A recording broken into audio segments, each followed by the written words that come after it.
People of Reddit, what simple mistake changed your life? I picked up the wrong phone at a bus stop and it ruined everything. This is going to sound insane, but every single word is true. If you've ever wondered how one tiny mistake could completely derail your life, let me tell you about the night I picked up the wrong phone. It was raining. Not pouring, not thunderstorm raining. Just that annoying California drizzle that soaks your clothes slowly and makes the streets smell like wet concrete and gasoline. I was at the bus stop after a long shift at work, exhausted, scrolling through my phone while waiting. There were only two other people around. A guy in a hoodie smoking something that definitely wasn't a cigarette, and a girl maybe in her 20s tapping away at her screen. The bus finally came. In the shuffle of people getting on, bags jostling, umbrella tips stabbing, I grabbed my phone from the bench where I'd set it down for 2 seconds while I tied my shoe. I didn't think anything of it. Same black case, same cracked corner. I shoved it in my pocket, tapped my bus pass, and collapsed into a seat. It wasn't until halfway home that I realized something was off. My lock screen photo was gone. Instead of my dog, I was staring at a picture of nothing. Just black. Like someone had taken a photo in the dark. Weird, but I figured maybe the rain messed with the display. When I tried to unlock it, my passcode didn't work. That was my first red flag. But I was tired and just wanted to shower, so I figured I'd deal with it later. Then the phone buzzed in my hand. A text came through. No name, just a number. The message read, "Did you clean it up?" I thought it was some spam or maybe someone's prank. I was about to put the phone down when another text came in. "Answer me, did you leave anything behind?" I remember laughing nervously to myself, thinking I'd just picked up some weirdo's burner phone. But the messages kept coming, faster now. "We told you how important this was. Don't make us fix your mistake. Last chance, where is it?" By the time I got to my stop, my hands were shaking. I should have left the phone on the bus. I should have tossed it in the trash or dropped it down a sewer grate or anything other than what I actually did. I took it home. At first, I thought maybe I could be a good person and find the owner. Maybe they were mixed up in some drama and I'd hand it over and be done. But when I plugged it in and it powered up again, the wallpaper had changed. It wasn't black anymore. It was a photo of me, taken through my bus window. My stomach dropped. My first thought was that this had to be some insane coincidence, maybe an old photo from years ago. But no, I was wearing the exact clothes I had on that night. I dropped the phone like it burned me. A minute later it buzzed again. "You have something that doesn't belong to you." I didn't sleep that night. I shoved the phone in a drawer, turned on every light in the apartment, and sat there with a kitchen knife in my lap like some wannabe action hero. Every creak of the building made my heart jump. At 3:17 a.m. someone knocked on my door. Not a friendly, "Hey, it's your neighbor" knock. This was slow, heavy. 3 deliberate thuds. I froze, didn't breathe. After a long silence, I heard footsteps fading down the hall. The next morning, I called the cops. Explained the whole thing, showed them the phone. They looked at me like I was either high or pulling some kind of prank. One of the officers literally shrugged and said, "Just drop it off at a lost and found." I tried. I swear I did. I took the phone to the local precinct, but they wouldn't even log it in. Said without proof of ownership, they couldn't take it. I left it on the counter and walked out, heart pounding. When I got home, the phone was sitting on my kitchen table. I don't know how. I live on the 4th floor, deadbolt locked, no signs of forced entry. But it was there, screen glowing. New message. Nice try. The weeks that followed are a blur. My apartment got broken into twice more. Nothing stolen, nothing trashed, just little changes. A chair moved, my toothbrush swapped for a new one. The kind of details that make you doubt your own memory. I stopped going to work after someone slid a photo under my office door. It was me asleep in my own bed. My friends stopped hanging out with me because I was acting paranoid. My girlfriend left after finding the knife I kept under the pillow. I couldn't explain it, couldn't prove it. Every time I tried, I sounded insane. But I knew they were watching. The phone never stopped buzzing. Messages kept coming, sometimes just single words. A soon. Almost. A move. I tried smashing it once. Took a hammer to it until the screen shattered and the plastic cracked. For about an hour, I thought maybe I'd finally ended it. Then I heard the buzz again. Picked it up. The screen was perfectly intact. New wallpaper. Another picture of me, this time taken while I was swinging the hammer. The breaking point came one night when I woke up to silence. Not normal silence, wrong silence, no hum of the fridge, no creaks, no distant cars. Just nothing. I reached for the knife, but it was gone. The phone lit up on the nightstand. Checked the closet. I didn't move. Couldn't breathe. After what felt like an eternity, I finally forced myself up and inched toward the closet. My whole body was shaking. I reached out, hand trembling, and pulled the door open. Empty. Just my clothes, shoes, nothing else. I laughed. Hysterical, broken laughter. Maybe it was all in my head. Maybe I really was losing it. Then I saw it, carved into the inside of the closet door, deep enough to splinter the wood. "You shouldn't have taken it." That was 6 months ago. I don't live in that apartment anymore. I don't live anywhere for long. I move every few weeks, never staying in the same place. I don't keep friends, don't use a real phone, but somehow it always finds me. Last week in a cheap motel 3 states away, I opened the bedside drawer. You know, the one that usually has a Bible? The phone was there, screen lit, waiting. New message. "You can't run forever." And the wallpaper? A photo of me, taken in that exact motel room. I don't know what mistake I made that night at the bus stop. I don't know who they are or what the phone really is. All I know is this. I picked up the wrong phone and it cost me everything. If you ever find a phone that isn't yours, leave it. For the love of God, leave it. Update, I think they're closer than ever. Hey, it's me again. I honestly debated whether to post this update or just disappear quietly, but I don't know. Part of me feels like I need to leave a record. If something happens to me, I want at least some kind of proof that I wasn't making this up. After I made the original post, I tried to go even further off the grid. I ditched the bus, my bank cards, my usual routes. I've been using burner phones only, cash-only motels, changing names on reservations. I thought maybe if I erased myself enough, I could shake this thing off.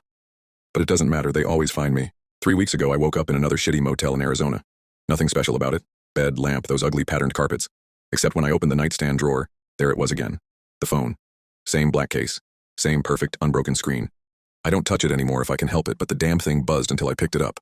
This time, the wallpaper wasn't just a picture of me. It was a picture of me sleeping in that bed, in that exact room, taken from the corner of the ceiling. The message under it said, "Oh wait, stop running!" I checked every inch of that motel room, tore down the smoke detector, flipped the mattress, even unscrewed the light fixture. Nothing. But that picture was real. I've been trying to figure out what the hell this is. At first, I thought it was some kind of gang or criminal group who thought I stole something important. But the longer this goes on, the less it feels human. The messages are too precise, too invasive. It's not just pictures of me. Sometimes it's texts about my thoughts. Things I never said out loud. Last week I was lying awake in the dark, thinking about how exhausted I was. I hadn't even picked up the phone yet. A buzz came through. One word. Sleep. Another time I was remembering my childhood dog Max, who died when I was 12. My heart felt heavy thinking of him. The phone buzzed. The message just said, "He's waiting." I wanted to throw up. I know some people are probably reading this and thinking it's an elaborate troll or creepypasta. I wish to God it was. But if you'd lived through what I've lived through, you'd know this isn't a story. This is a countdown. I don't think they're just watching me anymore. I think they're hurting me, pushing me somewhere. 2 days ago, I checked into another no-name place outside of Denver. I did my usual sweep of the room. Door locked, curtains shut, checked under the bed. All clear. But when I pulled back the curtains in the morning, there was a message smeared on the outside of the glass written in something dark. Home. No footprints in the snow, no handprints, just the word. The phone was already glowing on the nightstand. New wallpaper, a house, not one I recognized, but I know deep down, they want me to go there. And I'm scared I won't have a choice. If you're reading this and think it's fake, fine, laugh. Call me crazy. But if you're the type who picks up lost phones or wallets or USB drives, listen to me. Don't. Sometimes mistakes don't just ruin your life. Sometimes they rewrite it. I'll post again if I can, but if I don't, maybe check the wallpaper on your own phone, just to be sure. Final update, I went to the house. I've been staring at this blank screen for hours trying to figure out how to write this in a way that makes sense. Part of me wants to just delete everything, take the secret to my grave. But the truth is, if I don't post this, it feels like the whole nightmare was for nothing. Like I'll vanish and nobody will ever know why. So here it is, the final update. After that last message, the picture of the house with home scrawled on the motel window, I didn't sleep for 2 days. I kept pacing, kept trying to convince myself I wouldn't go. But the more I resisted, the louder the phone got. I don't mean literally louder, I mean it buzzed more. Pictures, messages, calls, hundreds of them. Every time I tried to throw the phone away, it appeared again. Once in the sink, once on the pillow beside me, once in my goddamn jacket pocket after I left it locked in the motel safe. The messages stopped making sense. Some were single words. Come. Closer. Bars. Others were like commands. Don't eat. Don't sleep. Don't run. But the worst was the picture spam. It started sending me images of that same house from every angle. Daytime, nighttime, snow on the roof, weeds in the yard. Always that same gray siding, those dead trees, that broken front porch light. By the third day, the phone showed me a picture I couldn't ignore. Me, standing in front of the house. That was the moment I knew I had no choice. I rented a beat-up Chevy under a fake name and drove. No GPS, no maps. Just the phone in my lap glowing brighter the closer I got. It was real, God help me, it was real. Middle of nowhere, dirt road curling up through dead pines. The place looked abandoned.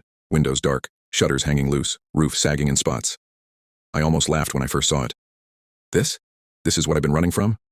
But the moment I stepped out of the car, my laughter died. The air was wrong, too still, too heavy. It smelled faintly of rot, like something had been left out to spoil for years. And the silence. No birds, no wind, just silence. The phone buzzed. New message. Inside. I stood there on the porch, my hand hovering over the doorknob, fighting with myself. Every survival instinct screamed at me to leave. But my body felt like it wasn't mine anymore. My fingers turned the knob before I realized I was moving. The door opened without resistance. The house wasn't empty. It should have been. No furniture, no electricity, no sign anyone had lived there in decades, but it wasn't empty. The walls were covered in photos, thousands of them. Floor to ceiling, overlapping like scales, and every single one was of me. Not just recent ones. Childhood birthdays, middle school dances, pictures of me in college I didn't even know existed. Me at work. Me sleeping in my apartment. Me crying in the shower. My whole life. Documented, collected, displayed like trophies. I couldn't breathe. I ripped one down, then another, then another. But behind every photo was another. Older. Layered beneath. Like they'd been adding to the collection for years. The phone buzzed. I didn't want to look, but I couldn't help it. There was a door at the end of the hallway. Rusted hinges, paint peeling. My body moved without me again, step by step. Each board of the floor groaned like a warning. When I opened it, the smell hit me first. Damp, metallic, suffocating. A staircase led down into darkness. The phone screen lit my way, casting long shadows that seemed to crawl on their own. At the bottom was a basement, and in the basement there were chairs. 4 of them arranged in a circle like some kind of meeting. 3 were occupied, the 4th was empty. The people in the chairs weren't tied up. They weren't moving. They just sat there perfectly still, faces slack, eyes open but empty. And then I realized I knew them. Not personally, but I'd seen them. The woman in the floral dress? She was on the news 2 years ago, reported missing after leaving work one night. The guy in the hoodie? His face was plastered on flyers around my old neighborhood. The older man in the suit? I remembered scrolling past a post about him on Facebook. Gone without a trace. All those disappearances. All those unsolved cases. They were here. And that 4th chair was waiting for me. The phone buzzed again. My hand shook as I lifted it. Sit. I don't know how to explain what happened next. The 3 in the chairs turned their heads toward me in perfect unison. Their mouths opened. Not wide, not screaming, just slightly, like they were about to speak. But no words came out. Instead, the phone did. It played their voices. Dozens layered over each other, distorted but clear enough to hear. We made the same mistake. We picked it up too. We belong here now. I dropped the phone. It didn't matter. The sound filled the room anyway. The people started to twitch, hands jerking, eyes rolling. Then, like puppets yanked on strings, they stood. Their joints cracked as they moved, stiff and unnatural. Slowly, they stepped aside from the 4th chair, inviting me, welcoming me. The buzzing grew so loud it felt like it was inside my skull. Pictures flashed across the phone faster than I could register. Me as a child, me as an adult, me walking into the house, me standing in that basement. Then one final image. Me, sitting in the chair. I wanted to run, God knows I wanted to run, but my legs bent on their own. My body lowered, my hands gripped the armrests. I sat. And the second I did, I understood. The phone isn't just a phone, it's a door, a hook, a net. We didn't find it by accident, it found us, it chose us. And now I'm part of it. I don't remember leaving. I don't remember driving away. I only remember waking up in a new motel, the phone beside me on the nightstand. Same as always. Only this time, when I unlocked it, there wasn't a message waiting. Just a wallpaper. A picture of me, smiling, sitting in that chair. And behind me, a 5th empty one, waiting. That's it, that's the end. If this post stops here, you'll know why. And if you ever see a phone left on a bus stop bench or in a mall or anywhere else, don't touch it. Don't even look at it too long. Because once it sees you, you're already theirs. Pate, this is OP's sister. I need to tell you what really happened. Hi, everyone. I wasn't sure if I should post this, but after everything that's happened, I feel like I don't have a choice. I'm OP's younger sister, and I've been reading through the posts he made here. At first, I didn't even recognize it was him. He used a throwaway account, and the way he wrote didn't sound like the brother I grew up with. But then certain details gave him away. The town he described, the pictures he mentioned, even the motel chain. He always stayed in the same ones when he wanted to get away. I need you all to understand something. My brother wasn't cursed. He wasn't being haunted. He wasn't chosen by some supernatural phone. He was sick, and the truth is so much worse. My brother has always been different. Paranoid, anxious, always convinced someone was out to get him. He had therapy as a kid after an incident I'll never forget. When he was about 14, one of our neighbor's cats went missing. Weeks later, I found its collar in his drawer. When I asked him about it, he broke down crying and told me the cat had followed him and wouldn't leave him alone until he ended it. My parents covered it up, told the neighbors the cat probably ran off. But that was the first time I realized he saw the world differently. Fast forward to a couple years ago. He lost his job. He called me in the middle of the night ranting about his boss being part of a network trying to set him up. When I tried to reason with him, he hung up. That's when the phone obsession started. I've seen the phone he wrote about, the haunted one. It isn't haunted. It was just an old beat-up Android he found at a bus stop. No SIM card, cracked screen. But he carried it everywhere, staring at it for hours, insisting it showed him things. When I looked at it, there was nothing. Just a blank black screen. Sometimes the flashlight would flicker, but that was it. He would get furious if I said I didn't see what he saw. He said that meant it hadn't chosen me. He told me once that it led him to the truth. When I asked what that meant, he just smiled in this horrible way and said, "You'll see." You all remember his last post, right? About the house in the woods, with pictures of him everywhere? Here's the truth. That house is real. I've been there. But the photos on the walls weren't of him. They were of strangers. Recognize those names he dropped? The woman in the floral dress? The man in the hoodie? The businessman? They weren't hallucinations. They were real missing people. I didn't believe it until I Googled. Every single person he saw in that basement had been reported missing in our state in the past 5 years. And their photos? They were hanging in that house. But they weren't trophies collected by the phone. They were taken by my brother. I found his old camera buried in his apartment closet. SD card still inside. Hundreds of pictures. Some of the missing people alive, terrified, bound in chairs. Others, not alive. Do you get it now? The fourth chair wasn't waiting for him. It was waiting for the next victim. When police finally went to the property, they found the basement exactly how he described it. 4 chairs, 3 bodies, decayed almost beyond recognition. The last chair empty. But there's something OP never told you. He built that basement. The house had been abandoned for decades.